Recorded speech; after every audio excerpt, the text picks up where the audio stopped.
The leash landed in his hand before he could say a word. She didn't even look at his face. She simply placed the leather leash into his palm, turned toward the glass doors of the luxury apartment building, and walked away as if he were exactly what she had assumed, a dog walker waiting to collect another client's pet. He stood frozen on the sidewalk, holding the leash, while the enormous brown dog stared up at him with the same bewilderment. But neither the woman nor the dog knew that the stranger she had casually handed that leash to was about to change both of their lives forever. His name was Daniel Carter, a 42-year-old man who had learned long ago not to judge people for judging him. He wore a plain navy jacket that had seen better days, faded jeans, and worn brown boots. His dark hair was slightly messy from the cold wind, and there was a quiet tiredness in his gray eyes that came from years of carrying responsibilities no one else could see. That afternoon, he had come to the neighborhood for an interview at a small landscaping company. The interview had ended badly. The company had chosen someone younger, someone with a truck, someone who looked more reliable on paper. Daniel had walked several blocks afterward because taking the bus home would mean spending money he needed for groceries. He had been thinking about how he would tell his 12-year-old daughter that dinner might once again be something simple from the nearly empty kitchen when the woman appeared. She was dressed in an elegant charcoal coat, cream-colored scarf, and polished black boots. Her chestnut hair was tied neatly behind her shoulders, and everything about her suggested a life completely different from his. She came through the building's entrance with an expensive-looking phone in one hand and a leash in the other. At the end of that leash was a magnificent golden-brown retriever named Charlie. She was clearly distracted, looking at something on her phone, and when she spotted Daniel standing near the curb, she made an assumption that seemed perfectly logical to her. Without stopping, she placed the leash into his hand and continued walking toward a waiting car. Daniel stared after her. For several seconds, he honestly wondered if someone was playing a joke on him. Then Charlie sat down beside his boots and looked up at him. The dog's eyes were intelligent, almost pleading. Daniel glanced toward the woman, who was already opening the car door. He could have simply dropped the leash and walked away. He could have called after her and corrected the mistake. Instead, he noticed something that made him pause. Charlie was limping. Daniel immediately crouched down. The dog lifted one paw and carefully placed it back on the pavement. There was a small red mark between its toes, probably from a piece of glass or sharp stone. Daniel looked toward the woman again, but she had disappeared inside the car.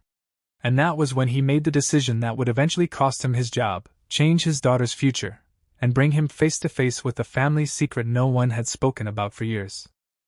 Before we continue, if you believe that kindness can come from the most unexpected people, please take a moment to like this story, share it with someone who needs a second chance, leave a comment, and subscribe to Kindness Speaks.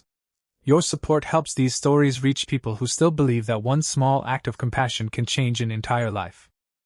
Daniel carried Charlie toward a nearby bench and gently examined the paw. He had grown up around animals and had learned basic first aid from his father, who had been a veterinary technician before his health declined. Daniel removed a clean handkerchief from his pocket, wrapped it loosely around the dog's paw, and waited. Charlie did not resist. In fact, the animal slowly leaned against Daniel's leg. There was something about that dog that reminded him of his daughter, Lily. Lily had always trusted wounded things. When she was 6, she had brought home an injured bird and hidden it beneath her bed. At 8, she had tried to rescue a stray kitten during a thunderstorm. At 10, she had spent an entire summer saving coins in a glass jar because she wanted to buy food for abandoned animals. Now, at 12, she had become quieter. Her mother had died 3 years earlier, and although Lily rarely complained, Daniel knew she missed her every morning. He pulled out his phone and called his daughter to tell her he would be late. He didn't tell her he had failed another interview. He didn't tell her he was sitting beside a stranger's injured dog. And he definitely didn't tell her that the dog seemed to have chosen him. For nearly 20 minutes, Daniel waited for the woman to return. When she finally appeared, she was no longer dressed in the confidence of someone who had everything under control. Her face had changed completely. She looked frightened. The moment she saw Charlie lying beside Daniel, she rushed toward them. Daniel stood and explained what had happened. The woman looked at the bandaged paw, then at him, and embarrassment immediately crossed her face. She apologized for mistaking him for the dog walker. Daniel simply smiled and told her that mistakes happened. But before she could take the leash, Charlie refused to move. The dog leaned against Daniel's leg and stared at him. The woman tried again. Charlie stayed. Daniel felt awkward.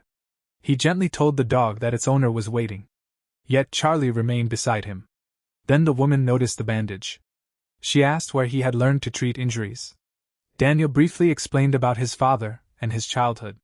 She listened more carefully than before. Her name was Evelyn Harper.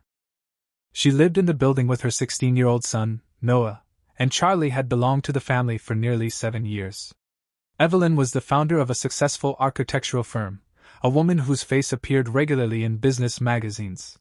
But Daniel knew none of that. To him, she was simply the woman who had accidentally handed him a leash. What he did not know was that Evelyn had been having one of the worst weeks of her life. Her company was facing a major legal dispute. Her teenage son had stopped attending school regularly. Her mother had recently been diagnosed with a serious illness.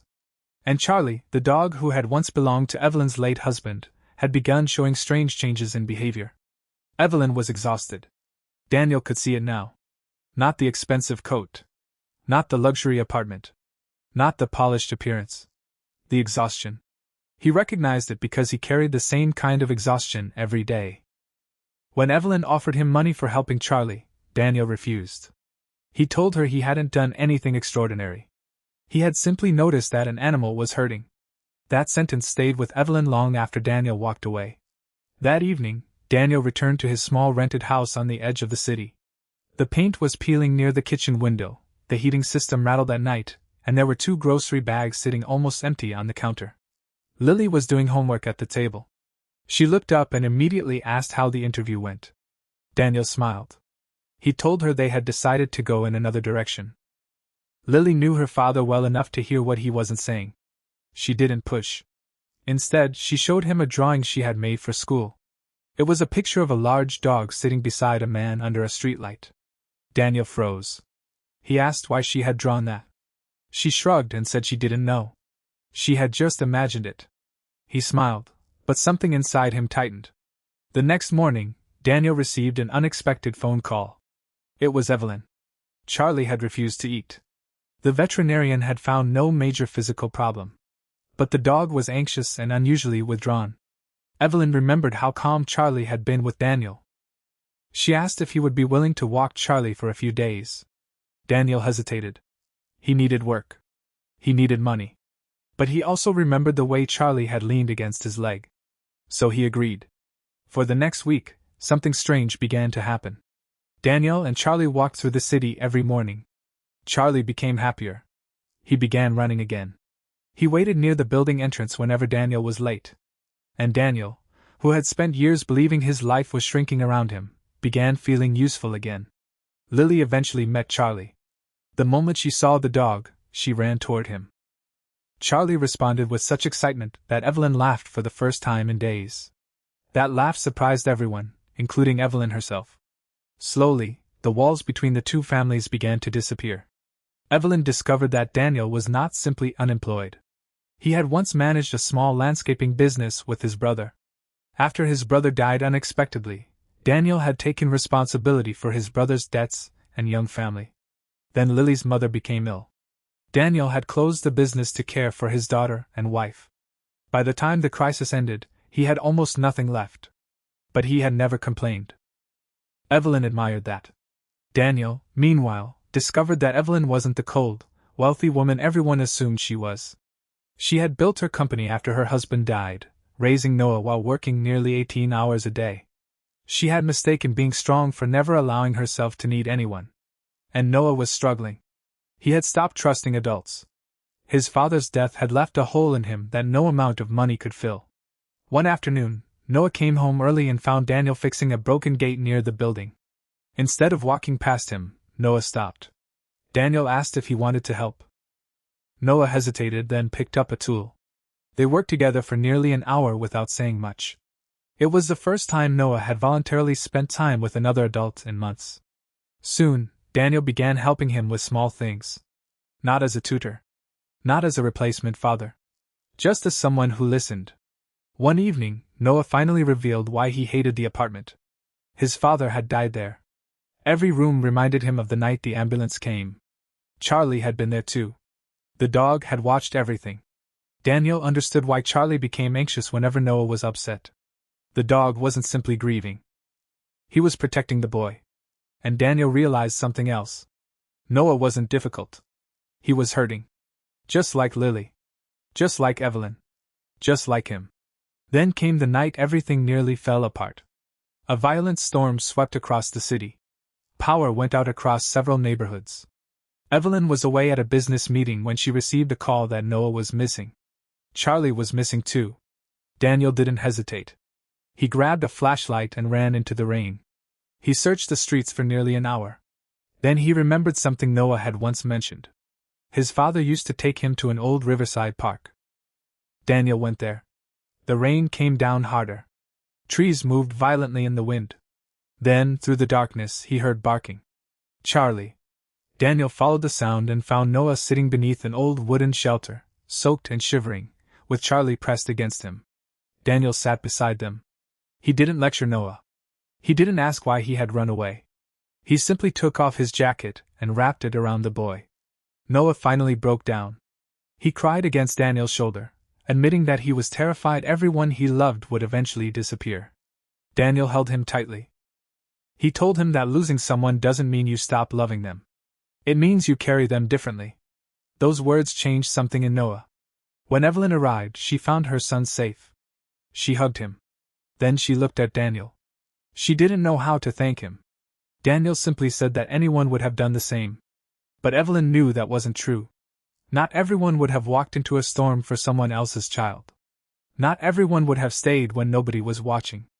And not everyone would have taken a leash from a stranger, even after being mistaken for someone else. Weeks passed. Evelyn's legal problems became worse. Her company was at risk. Daniel learned that a dishonest business partner had been secretly transferring company funds into another account. The evidence was hidden inside old project files. Daniel happened to notice the discrepancy while helping Evelyn organize boxes. His attention to detail came from years of managing his own business. The discovery saved Evelyn's company. But Daniel refused any reward. Instead, Evelyn offered him a position overseeing the company's new community landscaping projects. It was the opportunity he had been waiting for. Daniel accepted. For the first time in years, he had a stable job. Lily could stay in her school. Noah started attending classes again. Charlie stopped limping.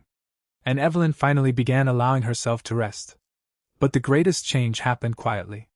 One Sunday morning, Daniel was walking Charlie when Evelyn approached him. She held the same leash. She smiled and asked if he remembered the day she had handed it to him without even looking at his face. Daniel laughed. He said he remembered. Evelyn admitted that she had been embarrassed ever since. Daniel told her she didn't need to be. Because if she hadn't mistaken him for the dog walker, he might never have met Charlie. If he hadn't met Charlie, he might never have met Noah. If he hadn't met Noah, he might never have understood Evelyn. And if he hadn't met Evelyn, he might still believe that his life was over simply because one chapter had ended. Sometimes life doesn't send us what we expect. Sometimes it puts a leash in our hand. Sometimes it gives us responsibility we never asked for. Sometimes a stranger mistakes us for someone we're not. And somehow, that mistake becomes the doorway to becoming exactly who we were meant to be. Months later, Daniel stood outside the same luxury apartment building. But this time, he wasn't wearing his old jacket. He wore a clean suit. His landscaping company had grown into a successful community project division, and he had helped create green spaces in several neighborhoods where children had nowhere safe to play. Lily was preparing for a school art competition. Noah had started volunteering at an animal shelter. Evelyn's company had survived. Charlie was older now, but still energetic. One afternoon, Daniel noticed a woman standing near the building entrance with a leash in her hand. She looked around uncertainly. Then she saw him. For a second, they both laughed. She raised the leash. Daniel shook his head. This time, she didn't hand it to him. She walked beside him. And that simple difference meant everything. Because sometimes the most beautiful relationships begin with misunderstanding. Sometimes the person we almost ignore becomes the person who reminds us that we are still capable of love. And sometimes the smallest act of kindness, bandaging an injured paw, listening to a grieving child, walking through a storm, becomes the beginning of an entirely new life. If this story touched your heart, Please don't let it end here. Like the video, share it with someone who needs hope, leave a heartfelt comment, and subscribe to Kindness Speaks. You never know whose life might be changed by a story about kindness, second chances, and unexpected connections. And before we end, I have one special request for you. Comment. Kindness finds us. If you believe that even the smallest act of compassion can change someone's life. Because Daniel never expected a stranger to hand him a leash. He never expected a wounded dog to trust him. He never expected a grieving boy to need him. And he certainly never expected the woman who mistook him for a dog walker to become one of the most important people in his life. But that's the mystery of life. We spend so much time waiting for the perfect opportunity that we sometimes fail to recognize the imperfect moment standing directly in front of us. Daniel could have walked away. Instead, he stayed. And because he stayed, a dog healed. A boy found hope. A woman learned to trust again. A daughter saw her father smile again. And one ordinary man finally discovered that he wasn't starting over. He was beginning again. Sometimes, that's all a second chance really is.